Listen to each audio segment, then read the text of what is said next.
সুপ্রিয় দর্শক, আসসালামু আলাইকুম। সুপ্রিয় দর্শক, চ্যানেলটি নতুন, তাই সাবস্ক্রাইব করে পাশে থাকার জন্য আপনাদেরকে সকলের অনুরোধ রইল। সুপ্রিয় দর্শক, আজকে যে বিষয়টি নিয়ে আলোচনা করব সেই আলোচ্য বিষয়টি হলো বিএনপির যুগ্ম মহাসচিব জনাব রুহুল কবির রিজভী সাহেব যে আজকে একটি কথা বলেছেন, সেটি আর কি জনাব তারেক রহমান অনেক আগে থেকেই যে কথাটি বলে আসছেন যে বিএনপির জনপ্রিয়তা দেখে একটা ষড়যন্ত্র হচ্ছে বা ষড়যন্ত্রের একটা গন্ধ উনি পাচ্ছেন, এরকম একটা আভাস উনি অনেক আগেই দিয়েছেন। তো এখানে যে নতুন করে যে বিষয়টা বলার সেটা হচ্ছে যে এখানে একের পর এক ইস্যুগুলো কেমন জানি সরকার, মানে একটা সরকার থাকে না, আরেকটা সরকার মানে যেমন থাকে ঠিক সরকারের বিরোধী একটা দল থাকে।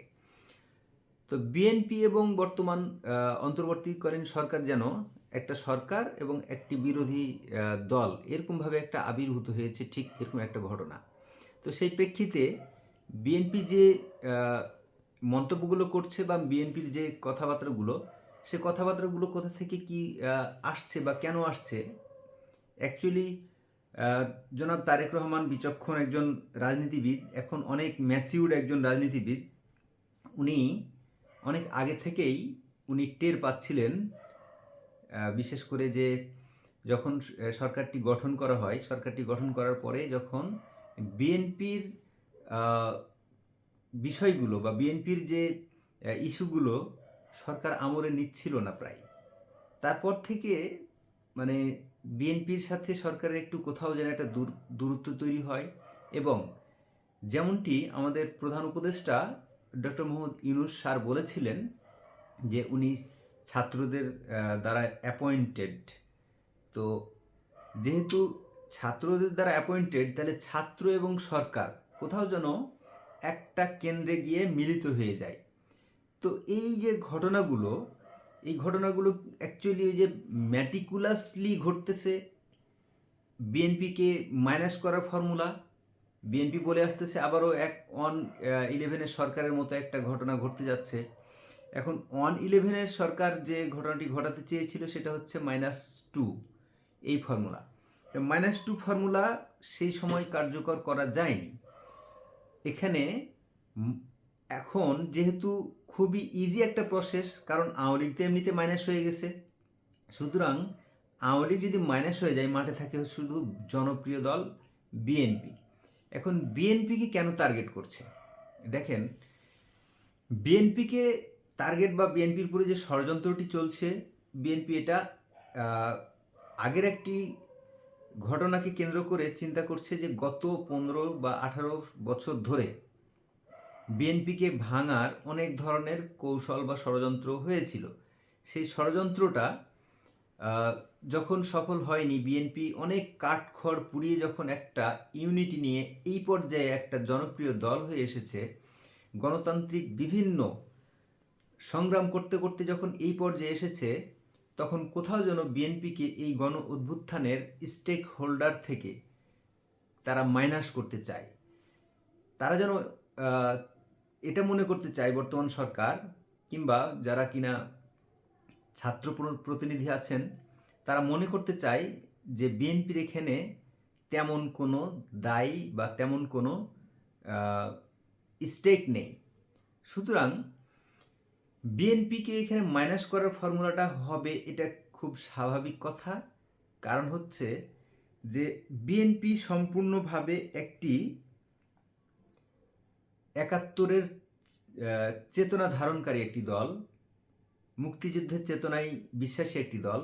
কারণ হচ্ছে এই দলের যে প্রতিষ্ঠাতা শহীদ প্রেসিডেন্ট জিয়াউর রহমান, স্বাধীনতার ঘোষক, বীর মুক্তিযোদ্ধা, এই দলটি প্রথম মুক্তিযুদ্ধ বিষয়ক যে মন্ত্রণালয়, এই মন্ত্রণালয়টি তৈরি করে কিন্তু বিএনপি সত্যিকার অর্থে বিএনপিতে অনেক মুক্তিযোদ্ধা এবং খেতাবধারী অনেক বড় বড় মুক্তিযোদ্ধা। সুতরাং বিএনপি যে বিগত দিনে ভুলগুলো করেছিল, এই জন্য তাদেরকে অনেক মূল্য দিতে হয়েছে বলতে বিএনপি জামায়াতের সাথে যে জোট তৈরি করতে চেয়েছিল বা করেছিল, সেখানে বাংলাদেশের মানুষ ঠিকমতো নেয়নি। আমি বারবার একটা কথা বলি প্রত্যেকটা ভিডিওতে বা প্রায় ভিডিওতে আমি একটা কথা বলি, ৭১-এর চেতনাকে মুছে ফেলে বা মুছে ফেলার চেষ্টা করা, এইভাবে কোনো একটা রাজনৈতিক দল দাঁড়াবে বাংলাদেশের মানুষ এটা তা মেনে নিতে পারে না। কারণ বাংলাদেশের মানুষ যারা কিনা ম্যাক্সিমাম যদি এরকম হয়, ধরেন আওয়ামী লীগের নেতৃস্থানীয় লোকজনগুলো বাদ দেন, এরা করাপ্টেড, কাল্ট রাজনীতির সাথে তারা জড়িত। এরা অন্যায় করেছে, অন্যায়ের বিচার যদি সরকার যেভাবে করবে করুক, কিন্তু তৃণমূলে যেসব নীরব ভোটার আছে আওয়ামী লীগের, এরা শুধুমাত্র বঙ্গবন্ধু এবং ৭১-এ এই চেতনায় ধারণ করে বিধায় এই দলটিকে ভোট দেয়। এই সংখ্যাটা কি খুব কম মনে করেন? না, এই সংখ্যাটি খুব কম নয়। আপনি বিগত মানে কয়েকটি নির্বাচন যদি আপনি ফলাফল বিশ্লেষণ করেন, যেমন ৯১, ৯৬, ২০০১, এরপরে ২০০৮-এর যে নির্বাচন, এই নির্বাচনগুলো যদি আপনারা ফলাফল চিন্তা করেন, তাহলে কিন্তু বিএনপি এবং আওয়ামী লীগ সবচেয়ে জনপ্রিয় দল, এবং জনপ্রিয়তার মাপকাঠিতে আওয়ামী লীগ যদি 35% বা 40% বা 30%, যাই ধরেন, একটা ভোট তাদের ব্যাংক আছে, এই ভোট ব্যাংকে তো ইচ্ছা করলেই যে কেউ, আওয়ামী লীগকে আপনারা মাইনাস করতে পারেন, কিন্তু এই মানুষগুলোকে তো আপনারা সমুদ্রে নিক্ষেপ করতে পারেন না। সুতরাং এই মানুষগুলো কখনোই দুইটা জায়গাতে ভোট দিবে না। একটা হচ্ছে স্বাধীনতা বিরোধী শক্তি কোনো দল যদি ভোটে আসে, তাহলে তারা ভোট দেবে না। সুতরাং আওয়ামী লীগের এখন দুইটা জায়গাতে ভোট দিবে না, এটা নিশ্চিত, বাংলাদেশের মানুষ নিশ্চিত। সেটা হচ্ছে কি, যদি ছাত্ররা একটা নতুন রাজনৈতিক দল তৈরি করে, আমি মনে করি যে আওয়ামী লীগ এখানে ভোট দিবে না এবং জামায়াত ইসলামকে ভোট দেবে না। এখন থাকে হচ্ছে বিএনপিকে ভোট আওয়ামী লীগ দেওয়ার কথা না, কিন্তু কোথাও আদর্শিক কিছু মিল থেকে যায় বিএনপির সাথে। যেমন আওয়ামী লীগে অনেক মুক্তিযোদ্ধা, বিএনপিতে অনেক মুক্তিযোদ্ধা, যারা কিনা কখনো কোন মার্কায় ভোট দেই এই কথাটা কেউ জানে না। আমি বারবার এই কথার উল্লেখ করি, কারণ হচ্ছে যে একজন নৌকার ভোটার, খুব নীরব ভোটার, আপনি জানেনই না আপনার বাড়ির পাশের এই লোকটি নীরবে নৌকাকে ভোট দেয়, আপনি জানেন না ধানের শীষে ভোট দেয়। কোথাও যেন এই আদর্শগত দিক থেকে তারা একখানে মিলে।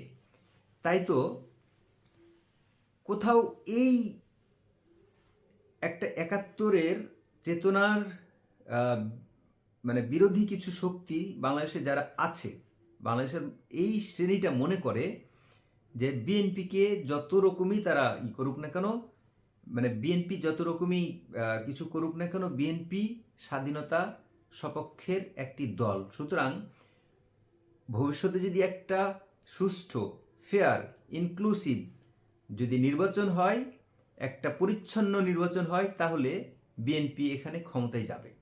কারণ ওই যে নীরব যে ভোটগুলো আছে আওয়ামী লীগের, এই ভোটগুলো কোথাও না কোথাও ভোট দিবে, কোথাও না কোথাও ভোট দিতে গেলে তখন বিএনপিকেই ভোট দিবে।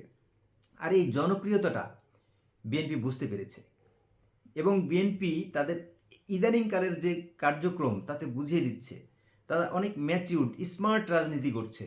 আমি বলবো না জামায়াত ইসলাম স্মার্ট রাজনীতি করছে না, জামায়াত ইসলাম অনেক ম্যাচিউরড রাজনীতি করছে, কিন্তু জামাতের আদর্শিক দিক এবং বিএনপির আদর্শগত দিক অনেক পার্থক্য। এখানে প্রথমে যেটা আসলো তারেক রহমান সাহেবের যে বক্তব্য, সেটা হচ্ছে যে বর্তমানে বিএনপির যে জনপ্রিয়তা, সেখান থেকে কোনো একটা ষড়যন্ত্রের উনি গন্ধ পাচ্ছেন। এরপরেরটা যেটা হলো সেটা হচ্ছে যে বিএনপিকে আবারও ভোটের জন্য 5 আগস্টের মতো একটা জায়গায় যেতে হতে পারেন, একটা ডাক দিতে পারেন। আবার জনাব রুহুল কবির রিজভী সাহেব উনি তো বলেই দিলেন গোয়েন্দা সংস্থা রাজনৈতিক দল গঠনের চেষ্টা করছে। তাহলে যদি সরকারের ভিতর থেকে, ইন্টারিম গভর্নমেন্টের ভিতর থেকে যদি পৃষ্ঠপোষকতা দিয়ে ছাত্রদের যদি একটা রাজনৈতিক দল তৈরি হয়, তাহলে বিএনপিকে ভাঙানোর বা ভাঙার একটা চেষ্টা করছে, এটা রিজভী সাহেব মিন করতে চেয়েছেন। উনি আরও মিন করতে চেয়েছেন বিগত সরকার আমলেও বিভিন্ন গোয়েন্দা সংস্থার মাধ্যমেই কিন্তু বিএনপিকে ভাঙার চেষ্টা করা হয়েছিল। এখন বিএনপিকে ভাঙার চেষ্টা করে বিএনপিকে ভাঙতে গিয়ে এটা সফল হয় নাই। সুতরাং যেহেতু সফল হয় নাই, এখন সফল হবে বা ষড়যন্ত্র চলছে, বিএনপি সেই জিনিসটাই বলছে। সুতরাং আগামী দিনের রাজনীতি কোন দিকে যাচ্ছে, কেমন হচ্ছে, এই ষড়যন্ত্র খেলার এই রাজনীতিগুলো আসলে আমরা আরও কয়েকদিন গেলে আমরা আরও ক্লিয়ার হব। সুতরাং একটা বিএনপিকে ভেঙে কিংস পার্টি তৈরি হওয়ার মতো প্রবণতা, নাকি সরকারি পৃষ্ঠপোষকতা একটি রাজনৈতিক দল তৈরি হচ্ছে, সব কিছু কয়েকদিনের মধ্যে খুব ক্লিয়ার হয়ে যাবে। রাজনৈতিক দলটি যখন তৈরি হবে তখন তাদের কার্যক্রম, অ্যাক্টিভিটি সব কিছু মানুষ দেখলে আরও ক্লিয়ার হবে। তো আমরা দেখার অপেক্ষায় থাকি, আপনারাও থাকেন, আমরা দেখব, আপনারা দেখবেন।